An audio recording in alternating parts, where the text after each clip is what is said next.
Барсик, ты устроился?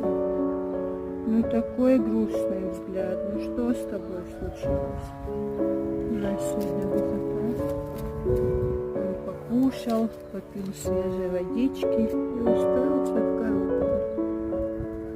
Нам приносят хлеб иногда, сахар для наших курочек.